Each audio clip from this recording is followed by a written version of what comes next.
algo absolutamente invisibilizado por la economía mainstream, que solo considera el ámbito de la producción, las relaciones de mercado.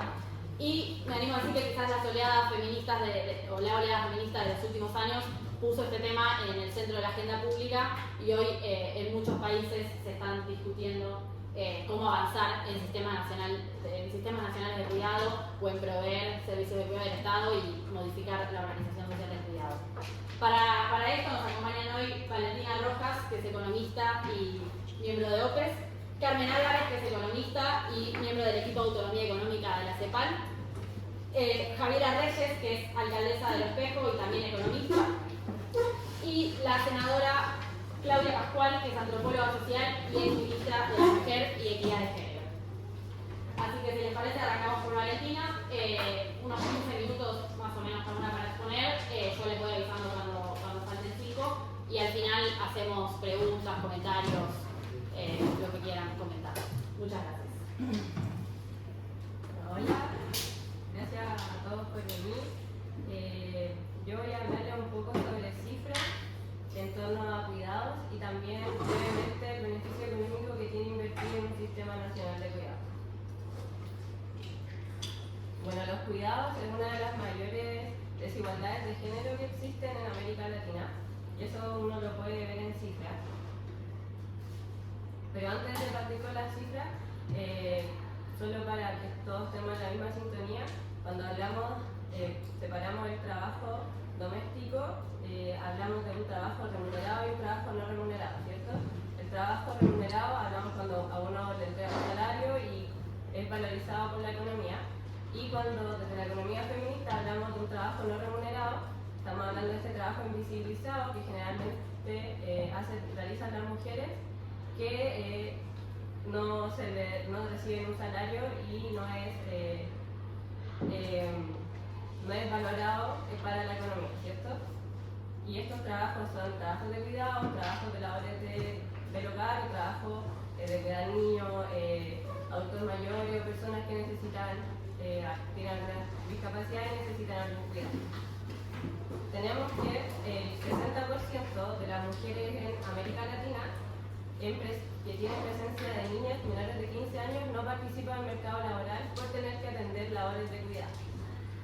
En cambio, cuando hablamos de mujeres que no tienen presencia de niñas menores de 15 años, es solo un 18% que no participan del mercado laboral.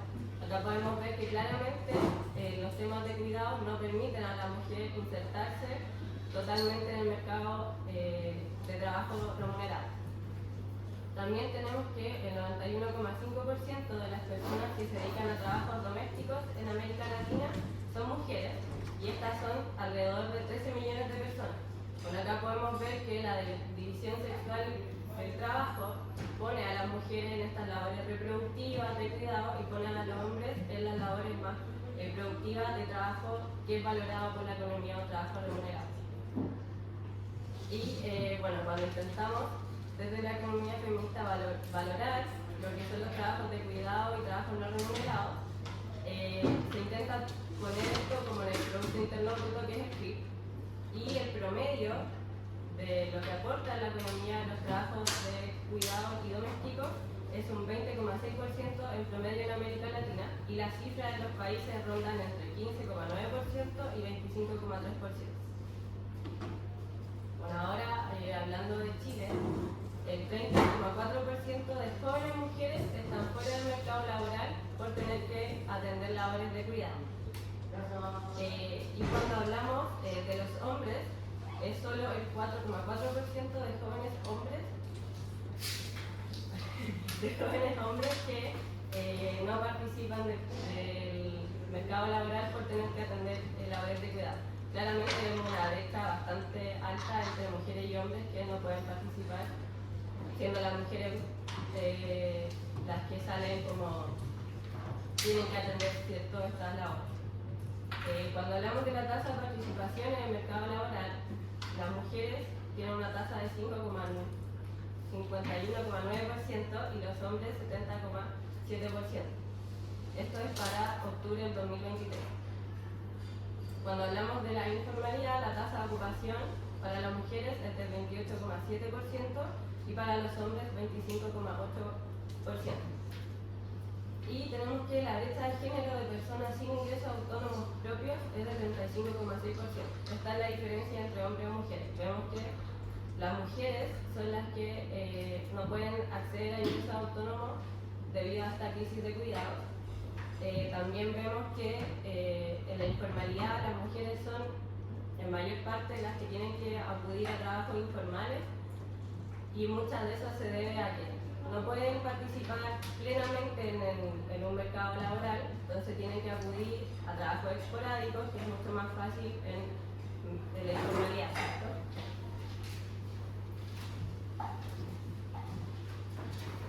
Bueno, hablando sobre algunos datos de la Encuesta Nacional de Uso del Tiempo, para Chile, las mujeres realizan 42,3 horas semanales de trabajo no remunerado, mientras que los hombres realizan 19,8 horas semanales. Cuando hablamos de la carga global de trabajo, hablamos de la suma del trabajo no remunerado como labores de cuidado doméstico y el trabajo remunerado como fuera de la casa. Cuando hablamos de la carga global, para las mujeres es de un 61,9 horas y de los hombres son 53,2 horas. Vemos claramente que las mujeres, cuando sumamos el trabajo como doméstico y además el otro trabajo, siguen siendo las que se llevan totalmente la carga del trabajo, siendo los hombres generalmente participan menos en las labores de cuidado y labores domésticas, entonces todo se lo lleva a la mujer, ¿no? Y la carga de trabajo para mujeres del quintil 1 es 19,6% más que las del quintil 5. Entonces acá también vemos que las mujeres de menores ingresos son las que se llevan aún más la carga de las labores de cuidado, mientras que las mujeres de mayores ingresos generalmente pueden o acceder a cobertura de servicios privados o también externalizar estas labores contratando a personas que realicen estos trabajos, ¿cierto?, de la casa. Entonces acá podemos ver un círculo vicioso que muestra la pobreza monetaria.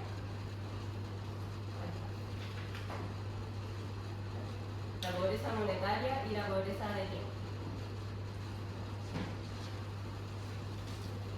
Bueno, acá hay un estudio de Comunidad Mujer que valorizó el trabajo doméstico en las cuentas nacionales para Chile y encontró que las labores domésticas y de cuidado no remuneradas aportan a la economía un 21,8% del PIB, siendo la actividad de mayor valor.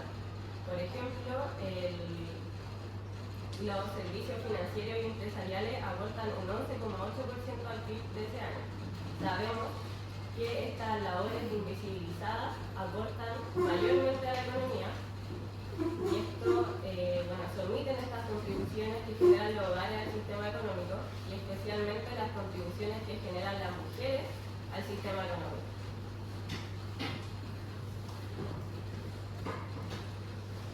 Bueno, hablando brevemente como del beneficio económico que existe de invertir en sistemas nacionales de cuidado, tenemos que en primer lugar hay un retorno en capital humano.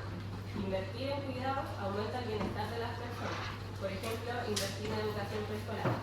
Cuando uno invierte en educación preescolar, esto es como se da el efecto perdurable en el tiempo. Entonces, por ejemplo, estas personas que se invierte en educación preescolar, después la UTE, es más fácil conseguir empleo y eso aumenta los ingresos y eso es como un beneficio económico al final, como para todo el país, ¿no?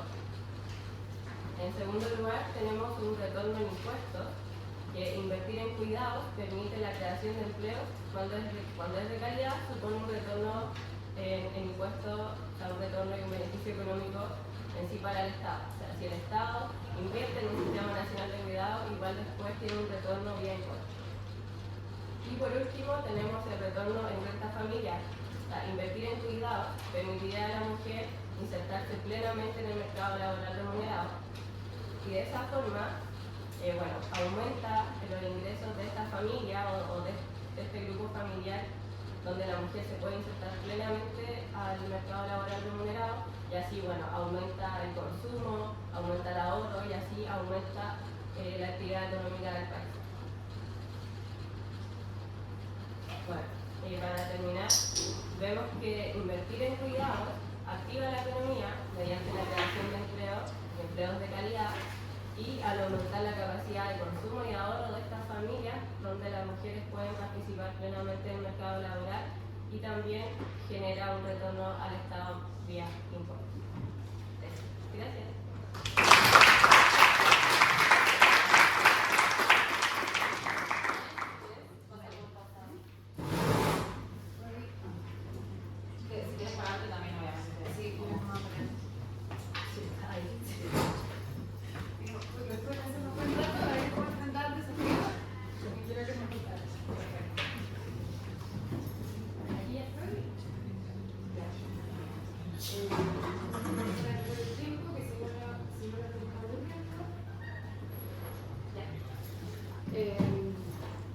Bueno, como les comentaba María, yo vengo de la CEPAL.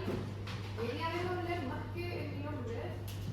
Vengo a hablar un poco de lo que ha pasado en estos últimos tiempos, en los últimos años, de la Agenda Regional de Género con respecto a los cuidados. Como lo hizo muy bien Valentina, exponiendo el contexto, ya sabemos, o sea, estamos en un problema. La crisis en cascada que estamos viendo revela nudos estructurales que vemos en la sociedad para alcanzar la igualdad de género que hemos planteado hace un tiempo. Estos nudos estructurales los tenemos organizados en cuatro. Primero tenemos la desigualdad socioeconómica y la persistencia de la pobreza. Y ahí, un poco en la misma línea de los datos que hablaba Valentina, esta vez a nivel latinoamericano global, por cada 100 hombres viviendo en hogares pobres tenemos 118 mujeres. Una de cada 3 mujeres no tiene ingresos propios. Esto, como lo comentó muy bien Valentina, está muy relacionado con la división sexual del trabajo.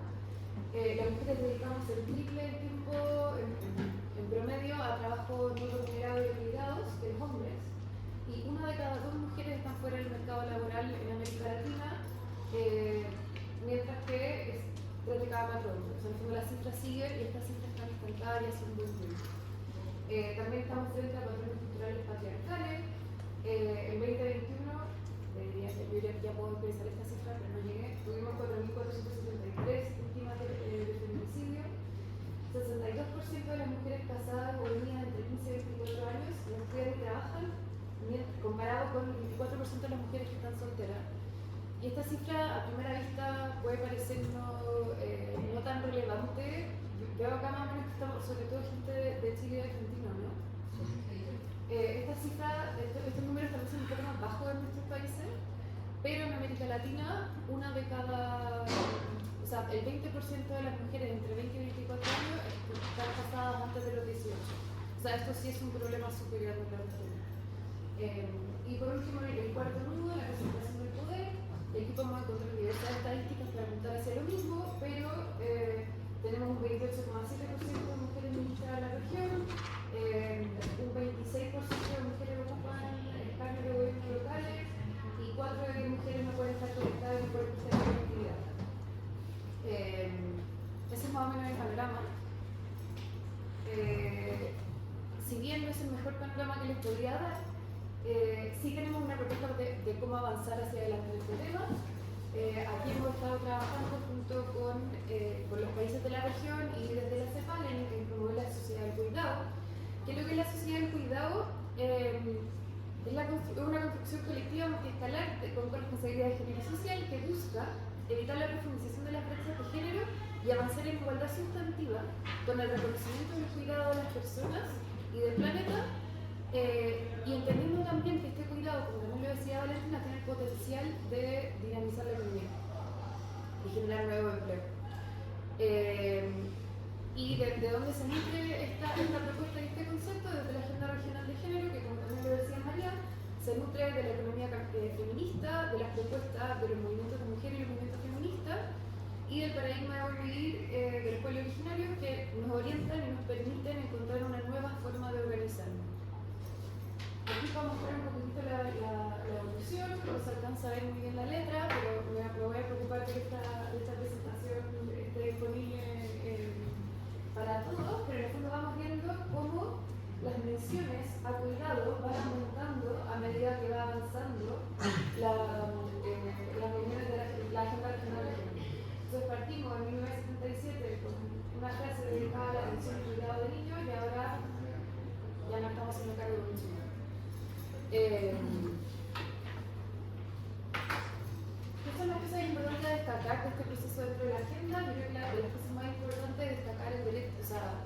cuidado como un derecho. Y aquí en el fondo no solamente el derecho al cuidado, sino que tenemos un derecho a recibir cuidado, a cuidar y al autocuidado como derecho humano. Bueno, acá las colegas saben que están en la Corte Interamericana de Derechos Humanos hablando también sobre este tema para que tengamos para que exista un pronunciamiento de la Corte. ¿En qué base es esto? O sea, perdón. ¿A quién tiene derecho a este derecho? Todas las personas humanas, independientemente de la situación de vulnerabilidad y dependencia, y también entendiendo que es algo que todos en algún momento de nuestras vidas vamos a necesitar cuidados y vamos a entregar cuidado. Bueno, todos vamos a necesitar cuidado, no sé si todos vamos a necesitar cuidado. ¿Y en qué base? Bueno, el principio de igualdad, universalidad, responsabilidad social y de género, en base a esto, y estos son los derechos que permiten la sostenibilidad tanto de la vida humana como del planeta. Y aquí en el fondo también, voy más lento de lo que esperaba, hablar un poquitito cuál es el rol del Estado en el cumplimiento de este derecho. El Estado está en un rol de garante que nos permite regular la valorización social del cuidado en el marco de los derechos humanos, tener la capacidad de organizar el ecosistema y ampliar cobertura de servicios y en el fondo como ir estructurando o establecer una legalidad, modalidad de financiamiento y promover políticas orientadas a la responsabilidad de género y social. ¿Qué elementos son claves para avanzar en esto? Y tal vez quedó un poco escondido cuando empecé en las láminas anteriores, pero acá estamos hablando para avanzar en esta sociedad del cuidado. Tenemos primero una ecodependencia, como personas dependemos también de una dependencia con respecto al planeta, de la naturaleza. Tenemos también una interdependencia que alude a la interdependencia que tenemos entre todas las personas del planeta y una corresponsabilidad entre Estado y mercado, o sea, una corresponsabilidad social entre el Estado, el mercado, las comunidades y las familias, y una corresponsabilidad de género entre mujeres y hombres. Y aquí un poco, en línea con las citas que estábamos diciendo, que me cayó muy bien que preguntaran antes que yo. Efectivamente, el cuidado puede ser un generador de empleo y un dinamizador de la economía. Tenemos estimaciones en 10 países de América Latina y el porcentaje, el valor del trabajo no remunerado en los hogares está entre un 16% y un 28% y en promedio está como un cuarto del PIB en América Latina. O sea, estamos hablando de un cuarto del PIB que no está en el PIB. O sea, no vine acá a dar clase las cosas que no están en el PIB porque cada uno piensa 3 segundos y se va a encontrar millones, pero esta en particular es un cuarto y no está valorizada. ¿Cómo llegamos a estos números? Y esto también es algo que queremos celebrar desde los avances también de la agenda.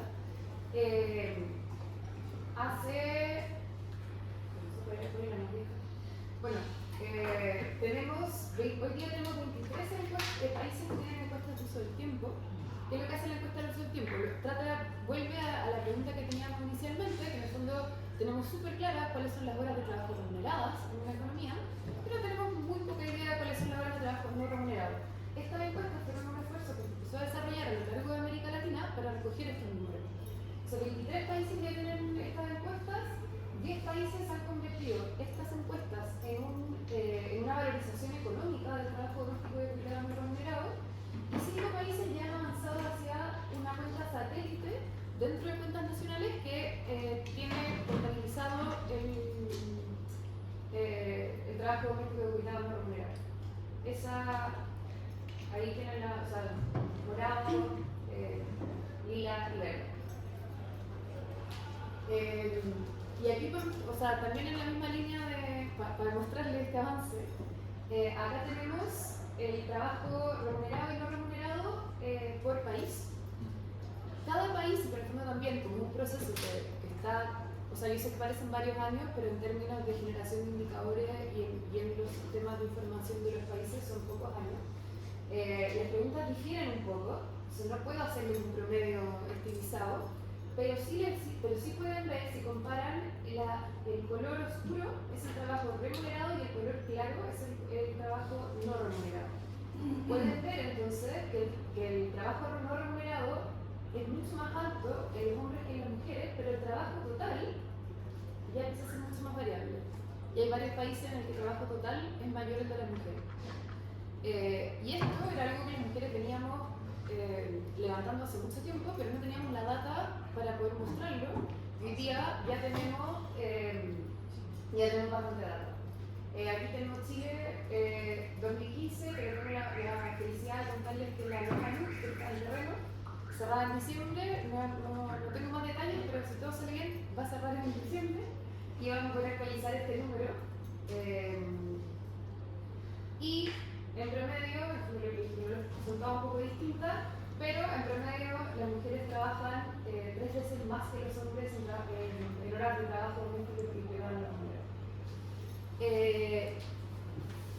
Creo que ya hicimos un buen caso entre Valentina y yo del desafío.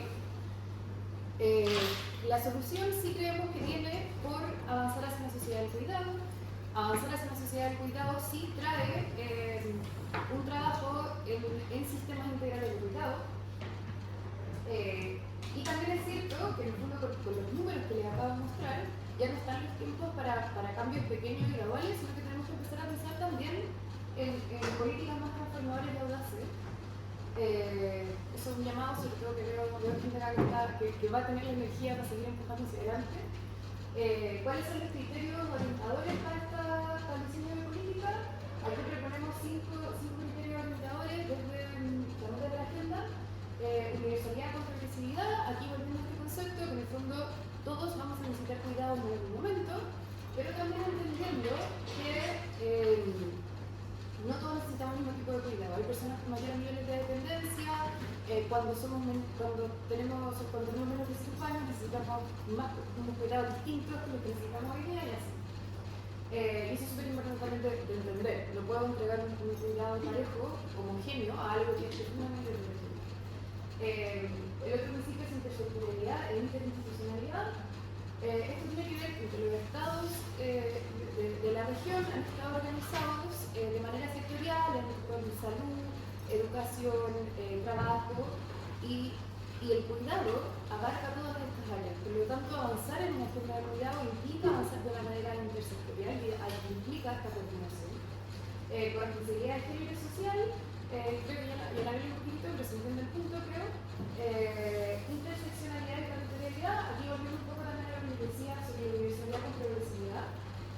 No solamente tenemos diferencias que tienen que ver con el grado de dependencia o con nuestro ciclo de edad, también tenemos que diseñar un sistema que responda a las distintas interseccionalidades que incluyan niveles socioeconómicos, pertenencia al grupo indígena y millones de otras variables que pueden cambiar nuestra situación de vulnerabilidad y nuestras necesidades también. Y territorialidad, y por eso me gusta que tengamos acá a una senadora y a una alcaldesa, porque no sé lo que te han preparado, pero probablemente va a apuntar también a esto. Tenemos decisiones que van a nivel más macro, pero finalmente estas políticas se dan en los territorios y esa bajada también es clave en cómo yo voy armo una macro y que se pueda bajar al territorio. Y por último, sostenibilidad financiera. Necesitamos asignarle, son políticas fundamentales, van a aportarle mucho a la economía, pero hasta que llegue ese momento tenemos que financiarle y tenemos que hacer la recursos sostenibles. ¿Qué entendemos por el sistema integral de cuidados? En los poquitos minutos que me van quedando. Yo creo que tenemos bastante claridad sobre lo que son programas de servicio acá, ¿no? Las políticas son programas y servicios articulados. Y aquí nos referimos cuando hablamos de un sistema de cuidados, es cuando a estas políticas y programas le agregamos además un modelo de gobernanza que incluye una articulación institucional, por lo que la comentaba recién, a nivel nacional y territorial, y que ya estén las instituciones trabajando coordinadas en la implementación de las políticas de cuidado y lograr un modelo de gestión que nos pase de una lógica de servicio a una lógica de persona, y en particular, como en tipos de políticas tenemos la creación y ampliación de servicios, regulación de servicios de los servicios entregados y las condiciones laborales, eso es muy importante si alguien quiere levantar en la pregunta, formación de quienes cuidan, y certificaciones también asociadas a esa formación, gestión de la información y el conocimiento y comunicación para promover el cambio cultural, porque en el fondo creo que se entiende el desafío también en términos de cambio cultural, porque se partimos desde donde venimos. El tipo de políticas que van hacia una sociedad del cuidado, me gusta esta clasificación, por eso la requería. Tenemos políticas referidas, primero que nada, es importante cuando pensamos en la sociedad del cuidado, definir qué es la población que requiere cuidados y las cuidadoras o cuidadores que son la población que entrega los cuidados. Dentro de la población que requiere cuidado vamos a tener a menores, adultos mayores con niveles de dependencia, personas con discapacidad y distintas necesidades a lo largo de cuidado. Y por otro lado tenemos a las cuidadoras que son las que han hecho este trabajo históricamente, algunas de manera no remunerada, sosteniendo la vida, y otras de manera remunerada, y todas estas nos caen dentro de la categoría de cuidadora. Y aquí tenemos algunas políticas que tienen que ver con tiempos. Y aquí está, por ejemplo, todo lo que tiene que ver con licencias maternales, parentales, de cuidado, las políticas de balance de vida familiar y trabajo, que en fondo general se entregan hacia el lado de los cuidadores, que son las que están más restringidas de tiempo, como miramos en la lámina anterior. Tenemos políticas asociadas a recursos, como transferencias monetarias, ya sea para la población que requiere el cuidado de la cuidadora, servicios que son los que tenemos más probablemente asociados al cuidado, como centros de cuidado infantil, programas de capacitación, cuidado domiciliario. Y por último, políticas de regulación y fiscalización, y acá entraría probablemente lo que el programa registrado en Argentina, que se lleva a cabo programas registrados, todo lo que tenga que ver con el tema de calidad y cosas con la regulación y fiscalización del cuidado en el mercado laboral. Eso, o sea, a mí me parece muy útil para entender un poco el tipo de políticas que existen. Y por último quería terminar en el menos minutos que me queda, mostrándole un par de herramientas que creo que han sido súper interesantes en el desarrollo de sistemas de cuidado desde una perspectiva territorial. Bogotá y Argentina han estado avanzando en la georreferenciación de servicios de cuidado en los territorios. Y como decía al principio, en el fondo, lo que hemos comentado todo el rato, el problema del cuidado también es un problema de tiempo. Entonces, si inventamos soluciones que no tienen en cuenta los tiempos de traslado o dónde están las locaciones, no estamos atendiendo el problema. Entonces, al final, una herramienta como mapas georreferenciados me permiten ajustar esta oferta de manera que yo le apunte un poco mejor al problema que estoy enfrentando, que tiene que ver con tiempo. El mapa federal de Argentina y el mapa, o sea, la información del cuidado en Bogotá, esto es de línea, que van a tener más información que la que tengo yo acá, pero me gusta destacarla especialmente por eso. Y estos no son suficientes minutos, y tenemos un equipo que le encanta escribir, así que aquí les dejo un montón de referencias para que puedan seguir profundizando. Eso, muchas gracias.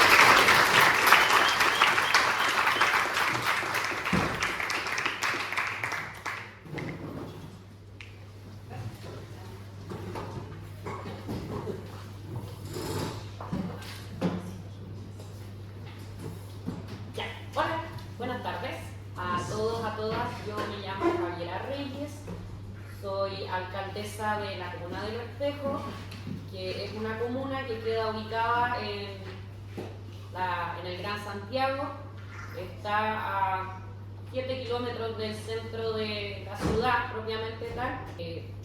Cuando hablamos de la feminización de las labores de cuidado, claro, en general uno probablemente habrá observado a la hija cuidando al padre, pero también existe la nuera cuidando al suegro, existe la vecina cuidando al vecino, existe la mujer cuidando a una persona con la que muchas veces ni siquiera tiene un vínculo familiar. Y lo hacen también sin remuneración, pero eso también es parte de la realidad. No solo son vínculos familiares los que existen a la hora de planificar las labores de los cuidados. Y bueno, también cómo eso afecta en la calidad de vida de las mismas personas que cuidan, porque se produce un aislamiento de la vida social, o sea, todo lo comunitario que quizás de alguna manera se generaba como factor protector para esa persona, también deja de existir. Y eso es súper complejo porque al final se genera una especie de relación de dependencia mutua, de codependencia entre la persona que recibe el cuidado y la persona que da el cuidado, por distintas razones, pero eso también es parte de lo que nosotros en el trabajo que hemos ido realizando hemos ido detectando. Yo comentar a propósito de la exposición de la CEPAL, yo tuve la oportunidad de ser invitada a Buenos Aires a este compromiso del año 2022 y de cierta forma inspiró gran parte de las cosas que empezamos a desarrollar en materia territorial, en materia municipal, dentro de ponernos como desafío empezar a estructurar un sistema de cuidados comunal que permitiera aportarle a las personas que viven este tipo de situaciones. Nosotros al momento hemos detectado solamente en términos de personas en situación de discapacidad a eso de 500 personas en nuestra comuna, que es una comuna que tiene una población de esos 100.000 habitantes. Estamos hablando de personas en situación de discapacidad porque también el cuidado se enmarca en muchos otros aspectos de la vida. Está evidentemente la maternidad, está también, bueno, lo que hemos hablado anteriormente en torno al tema. Entonces, es importante considerar esos factores porque la pérdida de autonomía que tienen las personas que cuidan es total y se ve reflejado en todo aspecto y en todo ámbito de su vida. Bueno, aquí están los datos de la CACEC, en los cuales no vamos a profundizar, como les decía anteriormente, porque creo que quedó muy completo. Más datos sobre lo desigual que es el cuidado. En relación a temas de calidad también está la fatiga, las alteraciones del sueño y los pensamientos suicidas. O sea, las personas que cuidan tienen un deterioro, aparte de todo lo que hemos hablado, o producto en realidad de todo lo que hemos hablado de su salud mental, que es súper importante también ir considerándolo, porque esas personas son personas de carne y hueso, que en el fondo también tienen el desarrollo truncado de sus vidas, pero aparte muchas de ellas caen en estados depresivos o bueno, la misma soledad que produce el hecho de tener que cuidar a otros. Y bueno, hay obviamente un tema también de personas que hoy día no reciben ningún tipo de cuidado, que es como otra derivada, digamos, del problema, porque si bien es súper importante cubrir, apoyar y gestionar redes de apoyo para los y las cuidadores y cuidadoras, también hay todo un tema en relación a quienes aún por A, B o C razón no reciben ningún tipo de cuidado. Y esas también son personas que tienen un mayor grado de complejidad el poder introducirlos en una red que les permita tener cierto nivel de apoyo. Porque en el fondo, bueno, muchas de esas personas son personas mayores, que tampoco es que tengan un acceso tecnológico a la información de ningún tipo, o son personas que por A, B o C razón quedaron sin sus redes familiares, o inclusive son personas que viven situaciones de discapacidad de la manera más solitaria que uno pudiera incluso imaginar. Y eso yo creo que también es importante cuando hablamos de las ciudades de los cuidados, el poder tenerlo también presente. Entonces, en síntesis, lo que yo les he tratado de comentar en este rato es que el problema de los cuidados tiene distintas perspectivas que también hay que ir buscando cómo las sumamos en base a diferencias en las características de los casos que vamos encontrando y en cómo desde distintos niveles del Estado les podemos dar cierto nivel de apoyo y de sustento a la labor que hacen. Bueno, entonces nosotros después de ir a Buenos Aires, a esta muy útil espacio que fue organizado por mujeres, donde estaba la CEPAL y había una serie de organismos más, también empezamos a plantearnos, bueno, cómo podemos abordar el problema de los cuidados considerando toda la falta de recursos que tenemos y de qué manera podemos también hacerle sentido a las personas cuidadoras. Bueno, no está de más decir que hay algunos programas del Estado central que abordan y apoyan el tema, las problemáticas de los cuidadores y cuidadoras. Nosotros no tenemos ninguna oferta gubernamental en relación a los cuidados domiciliarios, que es parte del lugar físico donde se desarrollan los cuidados. Tampoco tenemos el tránsito a la vía independiente del Senadis, y tampoco tenemos la red local de apoyos y cuidados. Pero sí buscamos generar un primer programa de respiro, que es un programa que tiene financiamiento municipal, que comenzó a ejecutarse este año y que busca generar un primer apoyo a las personas cuidadoras. En ese sentido, nosotros hemos logrado detectar más tipos de situaciones que se producen, porque de alguna manera es el Estado que logra entrar al espacio privado de una familia. Nosotros en el programa del respiro entramos a las casas de las personas que son usuarios, y eso también nos ha permitido detectar otro tipo de situaciones, como el hecho de tener que dormir con ropa, por ejemplo, porque a la hora de tener que atender a la persona que recibe el cuidado, en realidad hace que tú modifiques toda tu rutina para poder estar a tiempo. Entonces también el tema de la calidad del sueño es un tema no menor.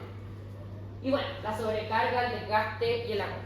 Nosotros paralelamente este programa de respiro lo fuimos trabajando con otro programa que se llama Yo me cuido para cuidar, que es un programa también enfocado a los cuidadores, que tuvo un componente desde la salud mental, donde también empezamos a trabajar las distintas problemáticas y donde empezamos a dar una especie de acompañamiento de carácter mucho más comunitario a las cuidadoras y cuidadores, y empezamos también a darles cierto apoyo para que ellos se terminaran organizando más.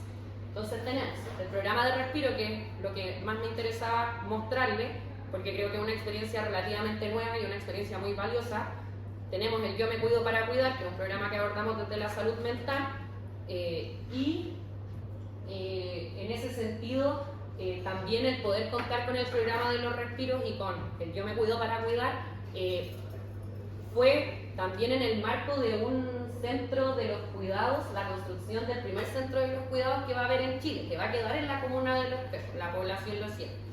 Este centro de los cuidados es una de las iniciativas que tiene el gobierno del presidente Gabriel Boric, que busca poder generar espacios que permitan compatibilizar desde el aspecto más comunitario y también desde el punto de vista de la salud, la vida de los que reciben cuidado y la vida de los que dan cuidado.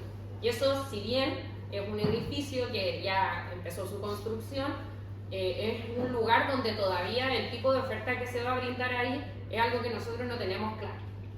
Entonces también quisimos empezar a tener nuestros programas propios, porque a la hora de que esté construido ese centro podamos también darle el dinamismo, la consistencia y la adhesión que debiera tener un centro de estas características. Entonces partimos con las personas que tienen distintos tipos de dependencia física, bueno, también dependencia en términos de personas en situación de discapacidad intelectual. Eso nos ha permitido ir abriendo y conociendo distintas experiencias que son súper relevantes para nosotros. Solamente contarles, bueno, ya les conté del último punto, también empezamos a coordinar los esfuerzos municipales en términos de la información que nosotros recibimos, que es como una típica historia que existe en Chile, porque a nivel institucional, porque los datos de la salud municipal, con los datos de la educación municipal, con los datos que entran al área social municipal, con los datos que entran de todo tipo, no tienen ningún tipo de coherencia o conversación entre ellos. Entonces, nosotros también somos de las comunas pilotos en este modelo que se llama gestión social local, que busca que todo quede en la misma plataforma para poder dar un nivel de intervención mucho más grande. Yo les habíamos traído este video que no lo hemos publicado ni nada, y no sé cómo se hace. Ay, se escucha. Las cuidadoras hasta este momento han estado totalmente abandonadas, porque la familia te abandona, tus vecinos te abandonan y tú estás 24/7, como se dice. Es decir, estás todo el día, incluso en la noche. En el caso de mi madre, no me vestía para acostarme, tenía que estar vestida porque ella se paraba constantemente con un cáncer al hígado. ¿Permiso? ¿Vamos a hablar contigo? Entonces, al final tú duermes mal, nadie conversa contigo y lo único que tú tienes a veces es un poco de música.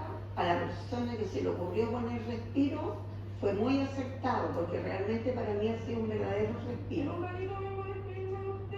Estén 3 horas ahí que tú te despreocupes de tu enfermo es súper valioso para nosotros, súper valioso. Don Luis, buenos días.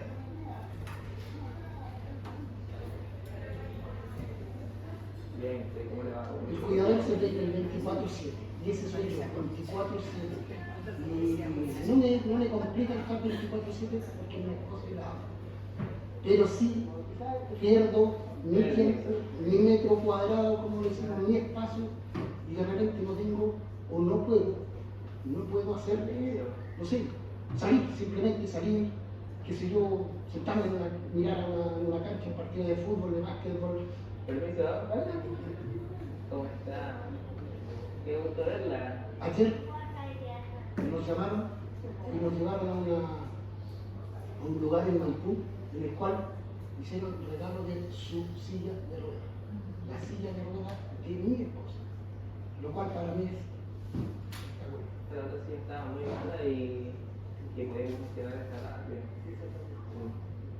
¿Y usted ya salió a hacer la silla? ¿Sí? Programa Respiro, Municipalidad de Respiro.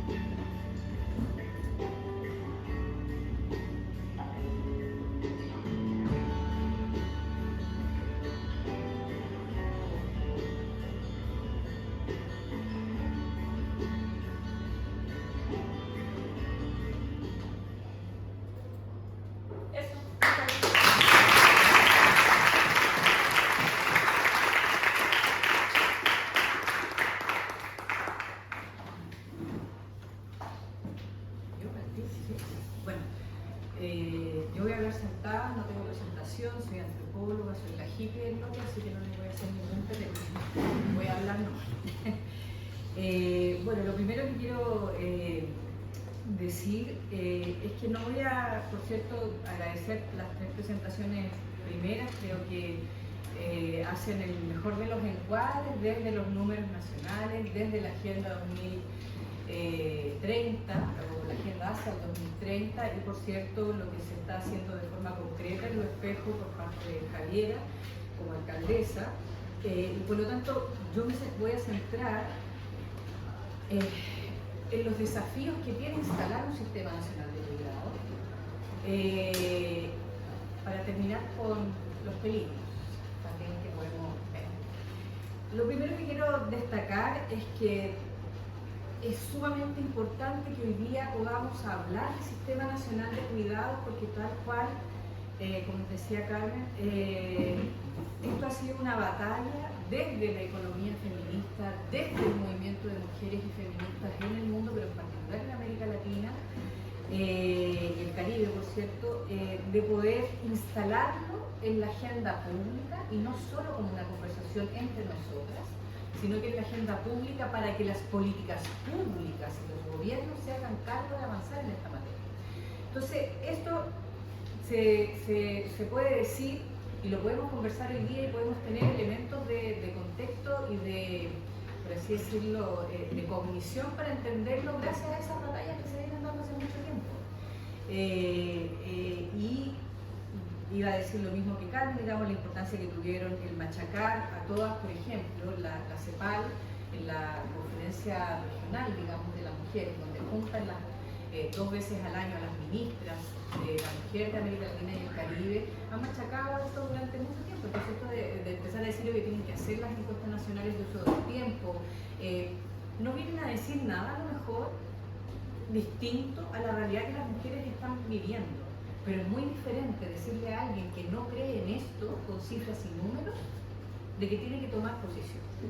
Entonces, desde esa perspectiva, el tema de los cuidados avanza con la ENUD, avanza también con todos los estudios, algunos más exploratorios, otros más definitivos, que permiten calcular y visibilizar el trabajo no remunerado en el aporte del Producto Interno Bruto.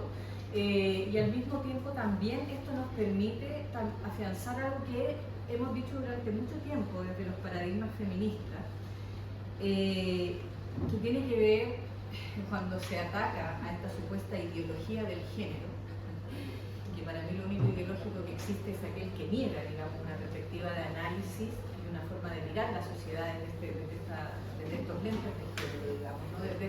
Y por lentes de género nos referimos a la manera de visualizar nuestra sociedad en donde están puestas las discriminaciones contra las mujeres, las violencias contra las mujeres y las tareas desiguales que tenemos. Entonces, cuando yo digo esto, hablar de hoy día es más fácil, a pesar de que a algunos no les gusta que lo digamos así, pero la división sexual del trabajo es expresión de esto, ¿no? Que estamos conversando. Entonces, si a algunos sectores no les gusta definirlo así, bueno, entonces se los vamos a también a tratar de exponer desde la perspectiva de las tareas del cuidado, desde la perspectiva de poder hacer corresponsabilidad en esta materia. Digo esto como primero. Lo segundo que quiero plantear son varios desafíos. Lo primero es que en materia de sistema de cuidado, ya entendido y ya adoptado como no solo como concepto, sino que como desafíos a instalar dentro de la política pública en nuestros países, nosotros tenemos como primer gran desafío poder integrar una mirada más holística de los cuidados. El Sistema Nacional de Cuidado no es la suma de programas que puedan estar en un estado, ¿no? Tiene que ser una mirada o la suma de los, porque algunos dicen, no, si nosotros ya tenemos Sistema Nacional de Cuidado, vamos a ponerle nombre a esto porque junto al programa del Servicio Nacional del Adulto Mayor, del Servicio Nacional de Discapacidad, de los programas que tengo para las mujeres, me junto con salud y todo ya lo tengo listo armado. Es que no es la suma de lo que ya existe, ni tampoco los programas desarticulados que pudiera yo seguir generando. No tiene que haber una mirada más integral, una mirada desde esa perspectiva que permita también tener además el desafío de la diversidad de dispositivos que hay que buscar establecer. ¿Por qué quiero decir esto? Porque para mí, al menos, los sistemas nacionales de cuidado tienen una importancia muy alta porque tienen que, en primer lugar, detectar todas las necesidades del cuidado que requieren las personas. El cuidado de los niños, las niñas y los adolescentes, los hijos, las hijas, el cuidado de los que tienen más de 18 años y que pueden tener, porque son personas con trastorno espectro autista, porque pueden tener una situación de discapacidad mínima, severa, mediana, etcétera, ¿no? Porque, en fin, porque pueden tener de repente alguna situación de salud temporal, pero que igual implica una data de tiempo importante, o los temas propios de la edad, que uno va teniendo cada vez menos autonomía en la medida que se va haciendo con más años de juventud, dicen algunos, más viejo, más mayor, como quieran decir. Pero también tiene que tener, en cuanto piensa en esas necesidades del cuidado, de las personas que requieren cuidado, tener al mismo tiempo de inmediato las necesidades de quienes cuidan, que también son diversas, ¿no? Entonces, esas dos plataformas de identificación, de diagnóstico, tienen que ir muy, muy de la mano. ¿Por qué digo esto? Porque aquí Javiera nos mostraba el programa Respiro. El programa Respiro es importante, es un programa que funciona en donde te, comillas, relevan del cuidado media jornada a la semana o 2 medias jornadas a la semana. Para decirlo en concreto, en términos de cantidad de tiempo que implica. ¿Qué mujer o qué persona que esté a cargo del cuidado se inserta laboralmente de forma permanente y en buena calidad con el programa Respiro? No todas. ¿Es algo que no hay que hacer? Hay que hacerlo, porque no está ese programa pensado para la inserción laboral, está pensado para otra necesidad de personas cuidadoras. ¿Me explico? Entonces, tengo que tener al mismo tiempo el dispositivo que me permita tener a ese familiar o a esa persona que requiere cuidado, o en los 5 días de la semana, en una jornada que me sea compatible laboralmente. ¿Me explico? Entonces tengo que tener distintos dispositivos. Eso implica dispositivos de larga estadía, dispositivos comunitarios para ir a dejar por horas a las personas, ¿no? Para que participen y se integren comunitariamente. Con programas como el de Respiro, programas en donde efectivamente los tengo de forma permanente cuidando para yo poder trabajar, etcétera, etcétera. Tiene otro gran desafío que es la interseccionalidad en el caso tanto de quienes requieren cuidado como de quienes cuidan. No es lo mismo, por cierto, y ustedes lo saben mejor que yo, la situación de discriminación y de necesidades que tiene una persona indígena, una persona migrante, una persona con nivel socioeconómico bajo, una persona con los niveles socioeconómicos altos en general tiende a autofinanciar todas sus necesidades, con distintos tipos de edad. No es lo mismo lo que se requiere teniendo hijos, siendo mamá joven, que siendo mamá más adulta, que siendo la abuela que crió ya a sus hijos, pero que termina criando a sus nietos, o como decía Javiera, a los hijos de los vecinos, las vecinas del barrio, digamos, ¿no? Entonces, yo creo que hay que buscar, bueno, y por cierto, muchas más con identidades de género también, o sexogenéticas también diversas, por lo tanto, son distintas necesidades, tanto en el cuidado como en las cuidadoras o cuidadores. ¿Ah? Sí, no, claro. Personas en situación de discapacidad, personas en trastorno autista, en fin. Y esas realidades de interseccionalidad hay que tenerlas muy pendientes, pero también tener pendiente, cruzarlo con las variables en el caso, yo voy a hablar por Chile, digamos que tal como nos han dicho siempre nuestros poetas, es una larga, hermosa y larga y angosta faja de tierra, tiene también un desafío para la política pública muy grande. Nuestro territorio es un territorio muy largo y angosto, tiene climas muy distintos, tiene situaciones geográficas muy diferentes, tiene una alta concentración en los polos urbanos, una dispersión territorial en el mundo rural. Usted no puede y no le basta con instalar un dispositivo en el centro de la capital. No va a llegar a todas partes, no le va a servir. Esos 7 kilómetros de diferencia que tienen los espejos con la plaza de armas de Santiago Centro son una vida para la gente. No llega. Imagínense en una región y en una provincia que como región completa va de mar a cordillera y usted lo puso en el Valle Central, el dispositivo. ¿Cómo llegan de la cordillera, cómo llegan del mar? Ni una opción. ¿Me explico? Entonces, es un desafío gigante porque esto es plata finalmente, para que estamos con cosas, y eso implica cómo pienso para poder dar cuenta de esta cantidad de dispositivos diversos. También quiero cruzarlo con la necesidad y las distintas necesidades de inserción laboral de quienes cuidan, ¿no? Principalmente mujeres, por cierto, para poder cruzarlo con la necesaria corresponsabilidad entre hombres y mujeres, ¿no? Para poder cruzarlo con la necesaria corresponsabilidad social, por ende de empleadores, empleadoras y Estado, ¿no? Esto no camina, sino es una negociación que en términos de la familia, y se los quiero comentar, Chile tiene avanzado varias legislaciones que permiten la corresponsabilidad entre hombres y mujeres trabajadores. Postnatal parental es un permiso que viene a posterior de tu postnatal como mujeres, legal, puede ser intercambiable las últimas 3 semanas. En Chile el postnatal por ley para las mujeres son 3 meses, 89 días.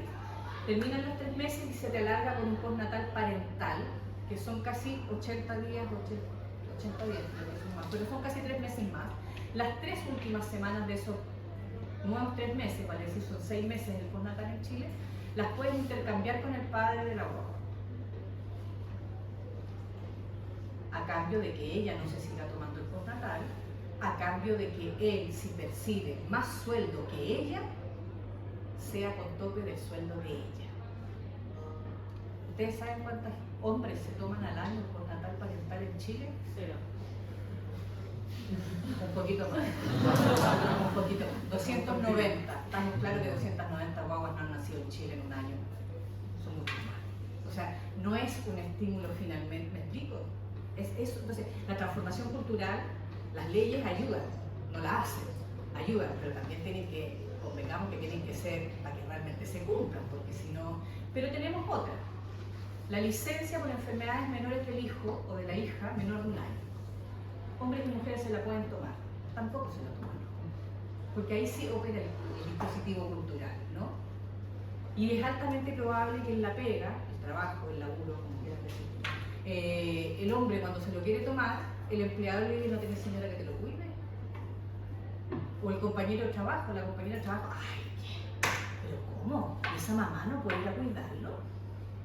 Entonces lo digo porque uno tiene que acompañar los cambios también con cambios que vienen desde nosotros. Entonces la inserción laboral la pongo también como corresponsabilidad entre hombres y mujeres. Esa negociación individual de las familias es muy difícil si es que no va acompañada con legislaciones, con políticas públicas, con aporte a la transformación cultural de empleadores, del mundo del trabajo, etc. Otro desafío que me parece relevante,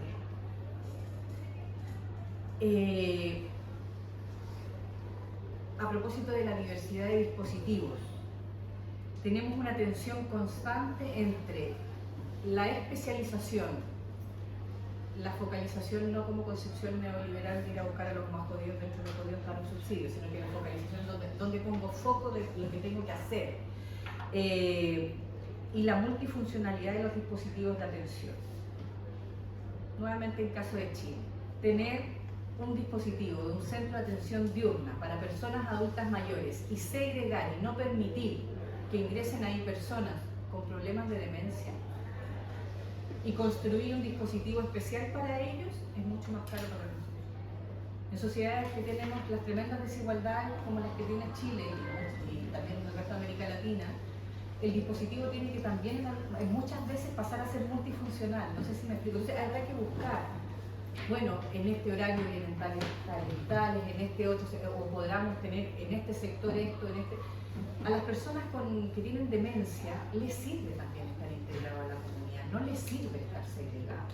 Entonces puede estar en un... ¿Me explico? Entonces, lo digo porque también Chile está probando este 2024 un programa piloto con algunos de sus centros de atención de adulto mayor diurno para no segregar a ciertos adultos mayores, no dejarlos afuera y poder integrarlos y ver cómo funcionan para poder permitir esta multifuncionalidad. No nos dan los recursos para más. Otro desafío es superar lo más equilibradamente posible esa tensión entre política pública, atención colectiva, dispositivos que se generan desde la política pública versus el famoso voucher, el subsidio individual, el aporte individual. ¿Por qué quiero colocar esto?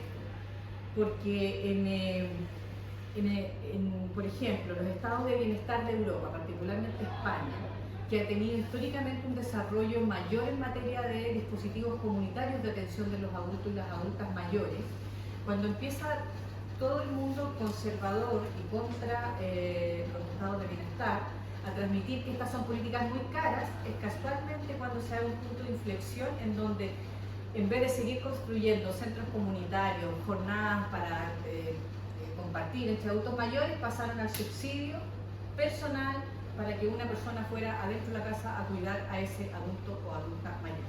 Hay realidades que no se puede de otra manera, o sea, estoy prohibiendo el voucher, ¿no? O el subsidio. Lo que quiero decir es que tiene que haber un necesario equilibrio, porque además no se resuelve algo que también yo siento que es muy relevante a propósito del individualismo imperante en nuestra sociedad hoy día, y es que mientras más comunitarios, más colectivos seamos, no solo no nos aislamos, sino que también podemos dar respuestas colectivas a cosas que al interior de mi pieza puede ser que no vea la solución. No sé si me explico. Hay realidades que indudablemente no se puede de otra manera si no con un cuidado en el domicilio, o sea, acá, lo tengo claro, no lo niego. Lo que quiero decir es cómo buscamos esa... El voucher siempre va a ser más caro que la implementación colectiva. No sé si me explico. Por eso es que digo que hay que buscar también ese equilibrio. Por otro lado, y creo que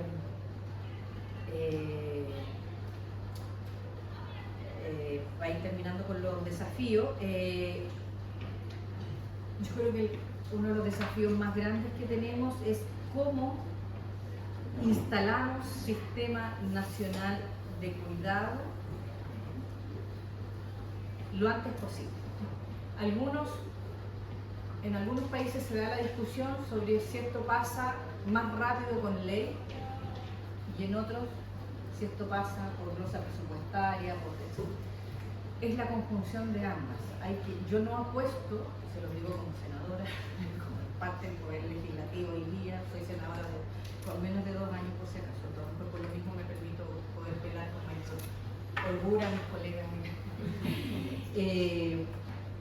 Si uno apuesta solo al Poder Legislativo, queda preso de la correlación de fuerza del Poder Legislativo, que tiene vaivenes muy relevantes, y este tipo de políticas tienen que ser políticas de Estado, no pueden depender de un ciclo político, de un periodo de gobierno determinado. No sé si para poder instalarse. Entonces, desde esa perspectiva, importante la ley, más no apostar, para decirlo súper en buen chileno, no se pueden poner todos los huevos en la misma canasta. Hay que avanzar con los recursos. Lo quiero poner como un ejemplo. La presidenta Michelle Bachelet, en su segundo periodo de gobierno, que fue donde se instaló ahí, por si acaso, el programa Respiro, a propósito de reivindicarla, como piloto, y de ahí se fue agrandando, generó la gratuidad en educación superior. Para ustedes, compañeros y compañeras argentinas, puede ser algo ridículo, para nosotros ha sido 30 años de lucha horrorosa, ¿no? En Chile hubo arancel diferenciado hasta el golpe del 73, ¿no? Pero después se hizo todo con copago o totalmente privado. Esa gratuidad en educación superior, que era hasta el 6º de CIN, en el gobierno de la presidenta Bachelet, no sé si ya llegamos al 7º, pero partió hasta el 6º de CIN. Si se hacía por ley, no salía. Y se planteó hacerlo por ley en algún minuto. Y la presidenta dijo, intentémoslo primero con glosa presupuestaria, démosla primero, metamos la plata. Y fue tremenda discusión en la discusión del presupuesto del año siguiente, de la Nación. Metámosla, hagámosla primero. Los sectores que no la querían la votaron en contra de eso, pero teníamos mayoría en el Congreso para sacarla, salió. Se implementó un año de gratuidad en la educación superior. Al año siguiente, muy poquitos conservadores y de derecha votaron en contra de la educación superior. ¿Saben por qué? Porque en cada uno de sus distritos y en cada una de sus circunscripciones se acercó una familia a decirle, pucha, que estamos viendo la gratuidad, gracias, se pasaron. Y es cierto que la había votado en contra, ahora la vota a favor. Está feliz. El ejemplo de cambiar la calidad de vida de las personas mueve leyes, mueve y cruza fronteras también en materia de posiciones. Cuando se ponen muy ideológicamente cerradas las posiciones, mueve esa frontera. Por lo tanto, por eso planteo esa tensión entre no apostar todos los huevos a la misma canasta. Y finalmente, en el ámbito del desafío sistema de cuidado lo más rápido posible, esta tensión entre cuánta cobertura más. Chile, el país de los programas piloto, pero el que tiene el récord de programas piloto, pero para peor, tiene el récord de que se mantiene como programa piloto. Entonces, ¿cómo avanza en mayor cobertura? Y por supuesto, ¿cómo tiene recursos para poder hacerlo? Yo creo que ahí el desafío es muy relevante, no le queda a un país por sí solo. Yo creo que no hay ningún país de América Latina, en nuestras sociedades desiguales en particular, con nuestros niveles de tributación y de recaudación de impuestos, que por sí solo puede instalar de una patada el Sistema Nacional de Cuidado. Si aquí no apelamos también a los organismos internacionales, BID, Banco Mundial, etcétera, a que se dispongan a apoyar a los países en la instalación del Sistema Nacional de Cuidado lo más rápido posible, va a ser tan pausado que se puede hasta perder, ¿no? La idea, la noción de que realmente va a cambiar la vida. ¿Por qué digo esto? Porque efectivamente, como nos mostraba Javiera en el video, muy emocionante por lo demás, el cambio en la calidad de vida es es inmediato. La valorización de una política de este tipo es inmediata por parte de las personas.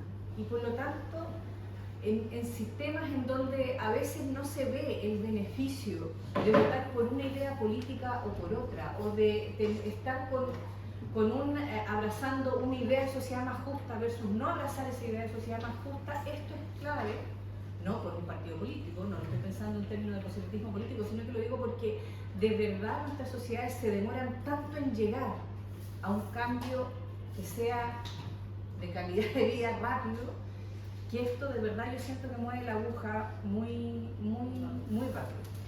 Y finalmente, con esto termino, quiero advertir los peligros del momento actual, por cierto, no del Sistema Nacional de Cuidado. Uno tiene que ver con peligros de avanzar solo en igualdad formal y no igualdad sustantiva, ¿no? Y por lo tanto generar dispositivos que sean homogéneos, que no piensen en estas otras cosas que yo les había dicho, la interseccionalidad, la diversidad de necesidades, los territorios diversos, la falta de conexión que tenemos a veces entre los territorios.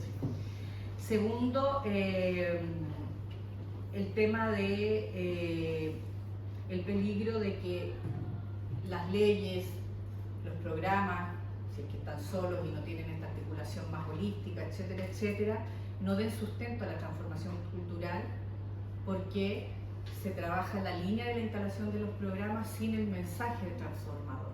No sé si me explico, ¿no? El postnatal parental no va a cambiar la situación si es que nosotros no cambiamos la mejora en la ley para que haya un postnatal para los hombres independientes del de las mujeres, ¿no? Pero para eso tengo que seguir machacando la idea de la transformación cultural. También. El peligro del estancamiento de la agenda transformadora, lo digo tanto para cada uno de los países como a propósito de lo que nos presentaba Carmen de la Agenda 2030 y los cambios.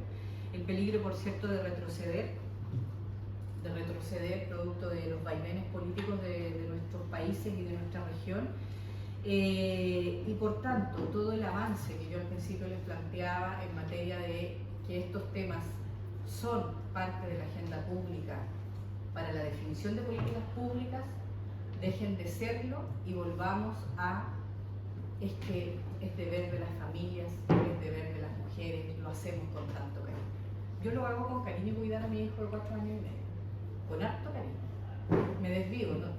Tuve la suerte de que mi mamá me lo está cuidando un par de horas para poder venir sin él ahora, si no estaría aquí, lo bloqueando.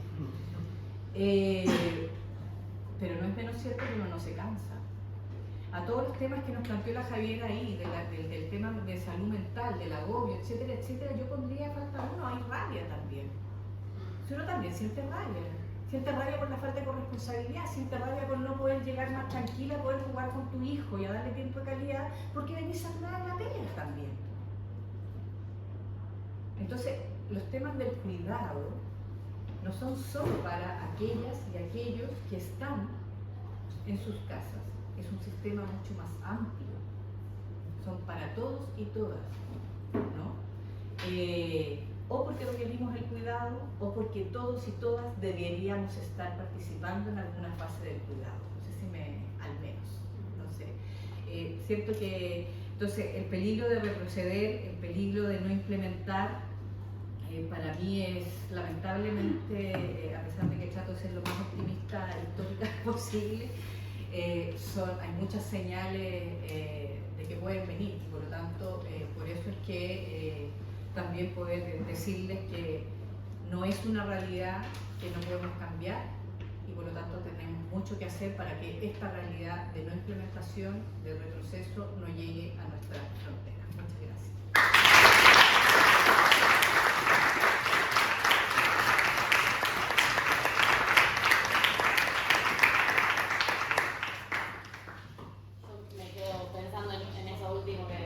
Sobre el peligro de retroceder dada la situación que estamos viviendo ahora en Argentina. El gobierno anterior, a pesar de las múltiples dificultades que tuvo en múltiples aspectos, justamente en la agenda de género tuvo un avance bastante significativo. Se creó el Ministerio de Mujeres, se jerarquizó el área de género y desde ahí se dieron distintos distintas políticas, y cuidados hubo un trabajo muy fuerte, estaba este mapa regional, pero se creó una mesa interministerial de cuidados y una comisión redactadora para redactar un proyecto de ley que se llama Cuidar en Igualdad, que se llevó a presentar en el Congreso, que además de ampliar las licencias por paternidad y maternidad y hacerlas iguales iguales no, esa era la idea anterior.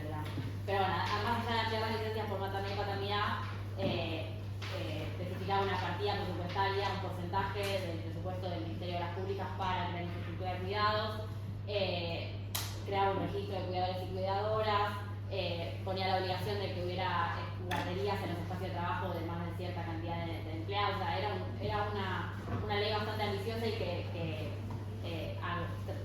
atacaba el problema de diferentes aspectos, que creo que esa es la idea como del sistema, ¿no? Pero bueno, la ley quedó en el Congreso, solo se aprobó la parte de licencias, solo ese pedacito, pero el paquete completo que quedó en el Congreso, y ahora, bueno, ganó Javier Milei, quien disolvió el Ministerio de Mujeres en una reducción del Ministerio de 18 a 9. El área de género, que ni siquiera sé si se llama como tal, creo que ahora tiene un nombre de familia o algo por el estilo, está subsumida en el Ministerio de Capital Humano. Y bueno, definitivamente no se va a avanzar con este proyecto de ley. Y un poco ahora todos nosotros estamos preocupados más por el ajuste fiscal, los anuncios que está haciendo el Ministerio de Economía, qué va a pasar con el dólar, pero la agenda de género quedó como completamente relegada, y ni siquiera para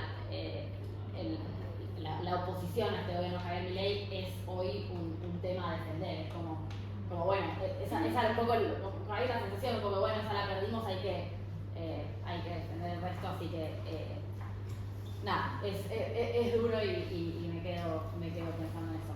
Pero bueno, muchísimas gracias a las cuatro por sus exposiciones. No sé si alguien quiere hacer alguna pregunta, comentario. Tenemos acá una compañera de Uruguay, que sé que ustedes tienen hace mucho un sistema, no te quiero obligar a hablar para nada, pero sé que ustedes están muy avanzados en esta materia, o no sé si quieres comentar algo.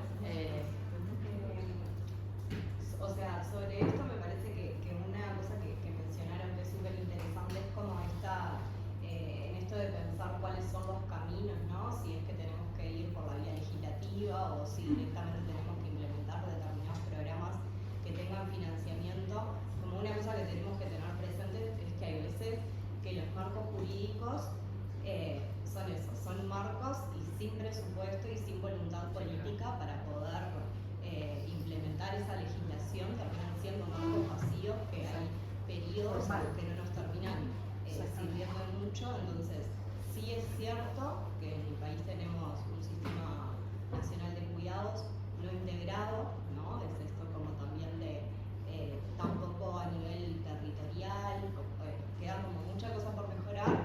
Sí es cierto que en términos de la región y el mundo estamos bastante bien, pero eso está como muy sujeto a los cambios de gobierno, ¿no? Entonces, hoy por hoy no hay directamente recursos para el sistema de cuidados. El gobierno actual, cuando comenzó la gestión, incluyó una ley que de hecho quitó la obligatoriedad a la educación en primera infancia. Entonces es como que todo el tiempo, como una cosa que me parece que es más allá de los avances que podamos llegar a tener, es esto de la agenda de derechos de las mujeres y de las niñeces y de las mujeres. Siempre es lo primero a lo que se ataca. Entonces, más allá de los mecanismos que generemos o de los avances que podamos tener, también tenemos que estar como en una resistencia constante y eso, como saber que nunca está garantizado del todo, por más que generemos marcos normativos que nos haga parecer que estamos en situaciones como un poco más cercanas a lo que queremos. Y en ese sentido, o sea, creo que sobre todo lo que se destaca en Uruguay es la educación en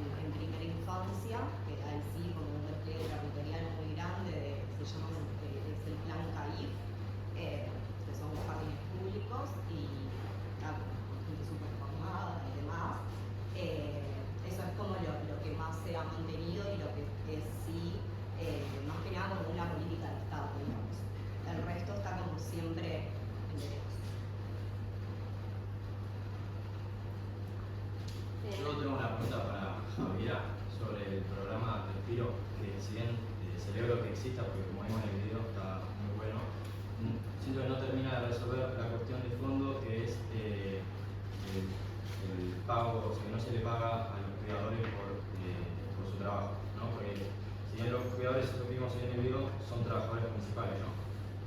Vienen por un par de horas a ayudar a los cuidadores que están 24/7. Pero ¿cómo pensamos, como bien decían en la presentación de la marca, generar que le paguen a esas personas? Digo, se piensa algo, yo no lo sé, pregunta así en general.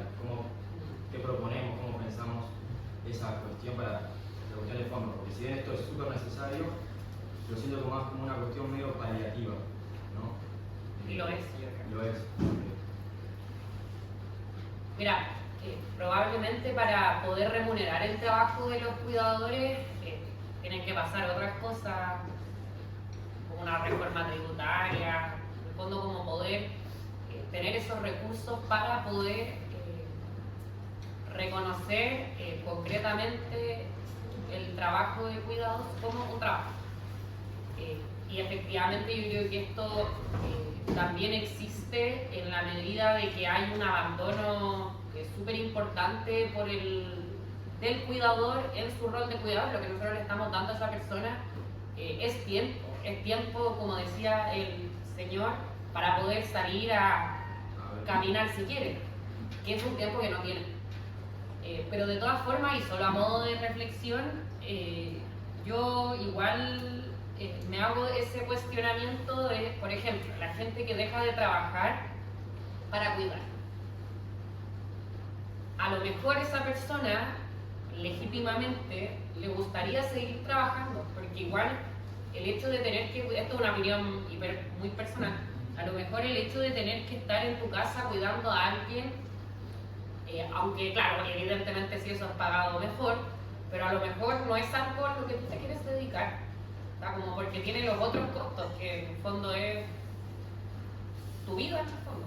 Entonces, no sé cómo encaja eso en todo este mapa, pero sí creo que debiera ser algo incorporado.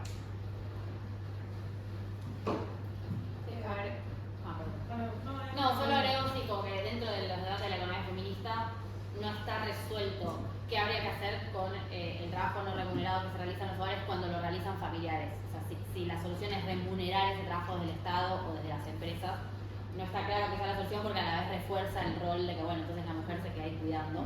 Es un debate no saldado, digamos, al interior de la economía. Hay una política como en Argentina tenemos ANSES, reconoce por hijo años de aportes para poder jubilarte. De alguna manera, directamente lo veo como un trabajo, pero todavía hay una remuneración, o ni siquiera, porque me parece que lo que planteas es muy interesante, de, bueno, es un trabajo sí, pero también en realidad te quita la posibilidad de trabajar también de otra cosa. Tanto es un problema de los cuidados, sobre todo porque recae sobre las mujeres, entonces también es interesante.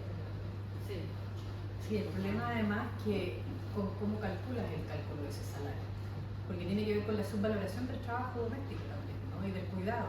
Y por ejemplo en Chile existe el estipendio de cuidador y cuidadora. Está vinculado a cuidadores y cuidadoras de personas con situación de salud, pero es tan ridículamente poco que no llega ni al quinto del salario mínimo. ¿Me explico? Entonces tiene que ver también con, por eso es que el debate es muy difícil, más que de ganar en términos teóricos, es muy difícil de implementar porque implica recursos. Por eso yo les decía, el subsidio, el voucher, siempre va a ser individual más caro que una implementación de un dispositivo colectivo, digamos, ¿no? Sin embargo, efectivamente hay que mejorar los salarios, hay que ver, tú puedes remunerar a los cuidadores y a las cuidadoras, generando, por ejemplo, cuidadores comunitarios, o sea, algo que también implique empezar a dar ese debate de tiene que salir del ámbito de los familiares domésticos, tiene que también entrar otro dispositivo, ¿no?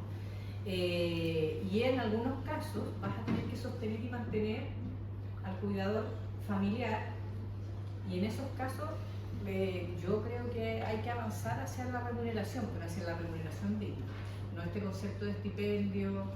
O sea, todas estas cosas que son siempre como que van más abajo del salario mínimo que tiene que tener, ¿no? Y aparte que ese estipendio que existe en Chile tampoco es que tú cuides a alguien y te lo den. No. O sea, como yo conozco mucha gente que No está todos, literal esperando que alguien se muera para poder acceder a Es que en Chile siempre es al revés. ¿Cuánta plata tengo y a cuánto les alcanza? No es cuántos necesitan, cuántos recursos necesito para que todos lo tengan. Entonces, siempre. A eso me refería con la focalización al jodido dentro de los jodidos, solo a eso. Entonces siempre tengo, es una égida neoliberal de nuestros estados. Eso es. No hay otra. Sí, en realidad quería saber, porque no tenía idea de si tenían resultados acerca de la gratuidad universitaria de las unidades de CILES, porque también lo que nos pasa un poco en Argentina es que si bien obviamente entendemos la educación pública y sabemos que es un bien súper valuable y es súper importante en nuestro país, también siendo una sociedad como la nuestra, las latinoamericanas tan desiguales, obviamente a los deciles más bajos les cuesta mucho acceder a la universidad como una universidad gratuita, bueno, no sea porque tienen que salir a trabajar sí o sí, cuidar a otras personas, o sea, todos los problemas que sabemos. Y bueno, también en Argentina particularmente, no sé si se da igual acá en Chile, hay mucha diferencia entre lo que es la educación universitaria, que suele ser de mucha calidad y de mucho nivel educativo, y la educación secundaria y primaria, que cada vez creo que tienen menor nivel, entonces también si no fuiste un buen colegio en la secundaria y en la primaria, se vuelve también todavía más complicado, porque por más de que puedas ir a la universidad, tenés que dejar quizás en los primeros años. Quería saber si tenían resultados de eso, o capaz no tienen ni idea. Yo sé que hay resultados hace harto tiempo atrás cuando iba a tampoco a la universidad, de que se empezó a implementar la gratuidad, de que se cambió la composición de los deciles que estaban ingresando a la universidad. Entonces, ejemplo, al cuarto año los 4 quintiles más bajos se habían triplicado, como un número era como bien increíble, pero habría que mirar bien. ¿Tenés idea? En la graduación, en la tasa de graduación, porque en Argentina el problema que tenemos es que la tasa de ingresantes está bastante mejor distribuida en términos de deciles y la tasa de graduación es similar a la de Chile, teniendo universidad gratuita. Datos aquí. Acá hay un mejor índice de titulación, porque además la gratuidad tiene también incentivos o castigos, si tú quieres. Por lo tanto, si tú no terminas la carrera un año máximo después de lo que correspondería, pierdes la gratuidad. Por lo tanto, ese es un incentivo para que el estudiante o la estudiante estudie y saque la carrera en el tiempo que le corresponde, no que se quede bartoleando. ¿Se puede hacer por de forma gratuita? ¿Cómo? Sí. En esta universidad sí. Todas las universidades públicas de Chile tienen gratuidad y así partió. Las públicas son las del Estado, que son la ex UT, que es esta, la Chile y todas sus sedes regionales que después pasaron a ser como las universidades de cada región, más la Universidad Católica, la Universidad de Concepción, la Austral, la Federico Santa María, todas esas, pero además se han ido plegando universidades privadas, porque en nuestro país funciona más el subsidio a la demanda que el subsidio a la oferta. Claro. No sé si me explico. Pero entonces ahí la persona recibe un voucher para ir a la universidad privada. Sí, claro. O sea, no lo recibe la persona, lo recibe la universidad. Tengo X cantidad de estudiantes en gratuidad, a la universidad le llega la plata por... ¿Y el voucher podría ser menor al costo, al arancel de la Lo universidad es, privada? en el caso de muchas universidades, y esa es la discusión que tenemos y la pelea de que dicen que se desfinancia con gratuidad, pero el rigor es porque en nuestro país no hay aportes basales suficientes para la vida de las universidades. Chile desde el año 81, que es cuando una de las 7 modernizaciones, comillas, que hizo Pinochet del Estado, es la de la educación, y la de la educación lo que hace es que a las universidades en particular las obliga al autofinanciamiento. Y su aporte basal, su aporte estructural, es muy bajo, ¿no? El 25% era, por lo menos hasta hace unos años atrás, no sé cuánto va ahora. Solo el 25% de las universidades del Estado, incluso en las universidades del Estado, es lo que aporta el Estado. El resto lo autogenera la universidad. por el arancel que le cobran los estudiantes, por el tipo de investigaciones que hace, etc. Entonces, esa es la discusión que se dio cuando se instaló la gratuidad, ¿entiendes? Entonces, eso es un poco lo que... Y ahí estamos. Entre endeudándonos, no endeudándonos como país, como universidad, como estudiantes, todo. Sí. Yo tengo una pregunta que para ustedes, pero también, porque justo de la composición quedó todas de chilenas, pero capaz alguien de Argentina también tiene alguna opinión. Porque, por ejemplo, ahora en Uruguay hace poco se implementó una reforma del sistema de previsión social, que en realidad no es una reforma del sistema de previsión social, sino que es una reforma de las jubilaciones y pensiones.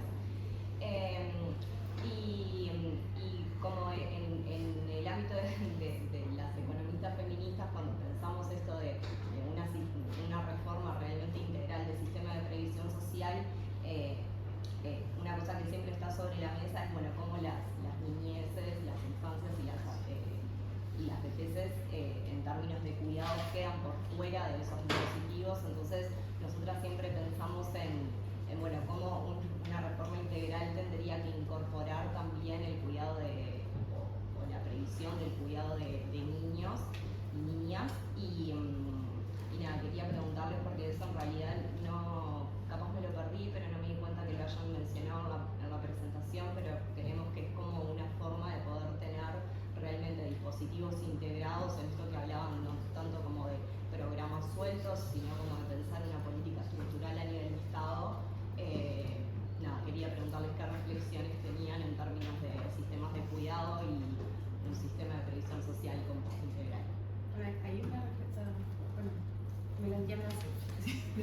¿Te puedo pedir un segundo? Yo me disculpo, pero tengo que partir. Le agradezco mucho a la invitación y que sea muy fructífero el debate que se esté. Muchas gracias. Muchísimas gracias.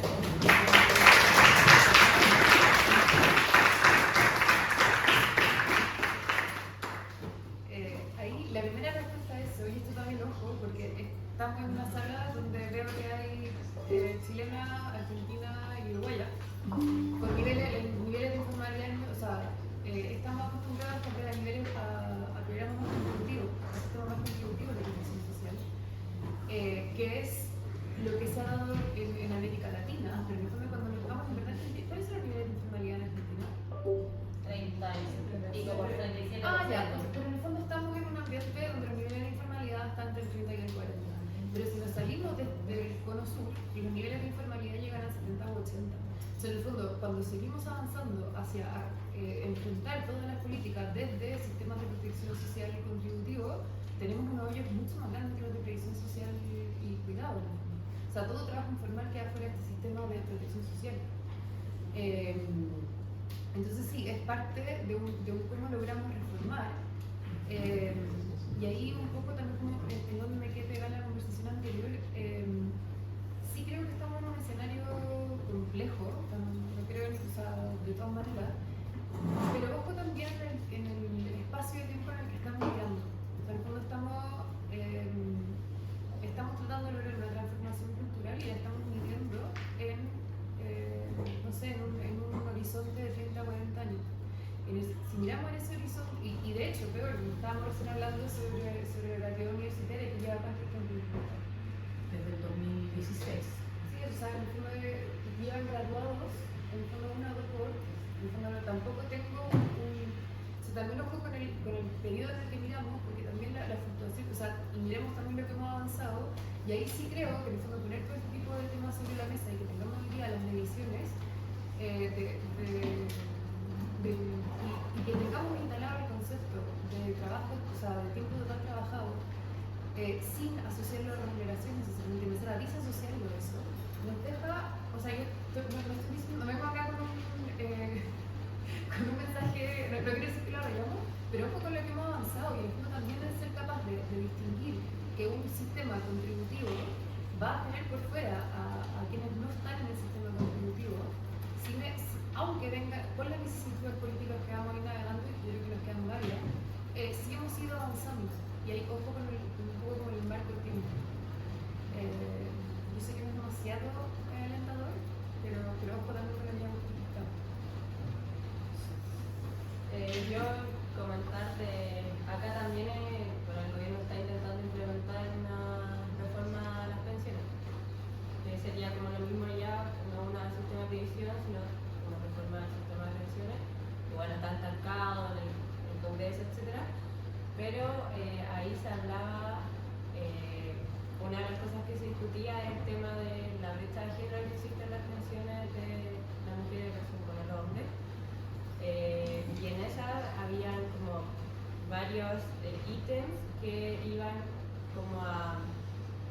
solucionar, que es más una medida parcha al final si uno lo ve, el tema de las lagunas que tienen las mujeres, que había como un aumento en la pensión por hijos, por si eran cuidadoras, eran 3. Bueno, me falta una, pero tiene que ver mucho con lo que estábamos hablando del sistema de cuidado. Y en eso también se pensaba como, bueno, esto es una medida parcha al final, porque ya está ahí como lo mismo que decía aquí, como de remunerar como el de ser cuidadora, como ya tiene una pensión más baja, entonces démosle un poco de plata y así como que se acorta esta brecha de género, pero al final no está solucionando el problema de fondo. Y era algo que se hablaba mucho de que no debería ser solo como ya arreglemos esto y esto por separado, sino debería ser integral. Pero me imagino que con Argentina también debe tener el mismo problema y igual como de no solo ver, bueno, arreglemos las pensiones y hay un problema muy, como estructural de fondo que tiene que ver con lo de los cuidados.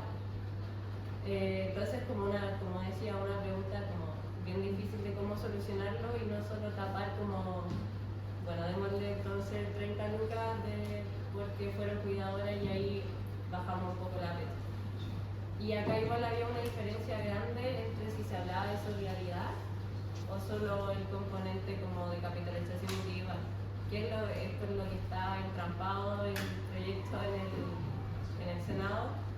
Y cuando se aumentaba la capitalización, o sea, cuando era más componente solidario, las pensiones de las mujeres aumentaban, a diferencia de cuando era una capitalización individual. Entonces también, como mencionaba Claudia, la senadora, cuando es colectivo también se solucionan un poco más como estos problemas, dejando solo que, por ejemplo, la diferencia entre componentes más solidarios a de capitalización individual.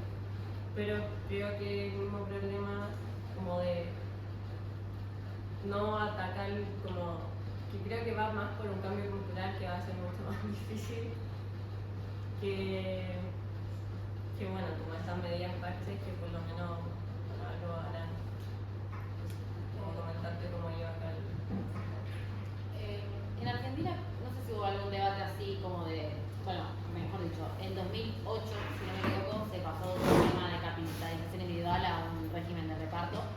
Y además de eso se implementaron 2 o 3 moratorias previsionales para que las personas que no habían podido completar los 30 años de aporte pudieran hacerlo y pudieran jubilarse, pudieran tener una jubilación. Y si bien no necesariamente estuvo pensado como una política de género, al final como el 96% o un número así de las personas que accedieron a la moratoria eran mujeres, y entonces después se llamó jubilación de las amas de casa, como las mujeres que se habían dedicado a cuidar toda su vida pudieron hacer una jubilación a través de esa moratoria. Y ahora está esto que decía Lu, que los años de cuidado te contabilizan como años de aporte. Pero eso es muy como bueno para la mujer que se dedicó a cuidar en el momento que accede a la jubilación. Después más como desde el sistema de protección social, apoyo para el cuidado de niños y niñas. Hay desde el también 2009 lo que se llama la asignación universal por hijo, que eso es una transferencia no contributiva para las mujeres de sectores informales que reciben por cada hijo una transferencia monetaria por mes. Creo que es eso lo que tenemos en Argentina, digamos, en esta materia. Bueno, no sé El si... problema es que todo lo no contributivo siempre tiene montos muy menores, ese es el problema. Porque los subsidios por asignación de los hijos, los subsidios por discapacidad, todos siempre están muy por debajo de incluso el salario mínimo. Bueno, en el caso de Chile no tiene sistema de seguridad social, tiene sistema de pensiones, solo de capitalización individual. Y los únicos que tienen reparto, por cierto, son las Fuerzas Armadas y las policías. Obviamente a ellos sí se los resguardan, por cierto. Pero, entonces, ese es nuestro problema. Cuando nosotros decimos reforma de pensiones, finalmente lo que estamos haciendo no es solo algo para que aumente una pensión, sino que para tratar de volver, de lo que decía aquí la compañera, volver a un sistema de reparto o al menos que equilibre la capitalización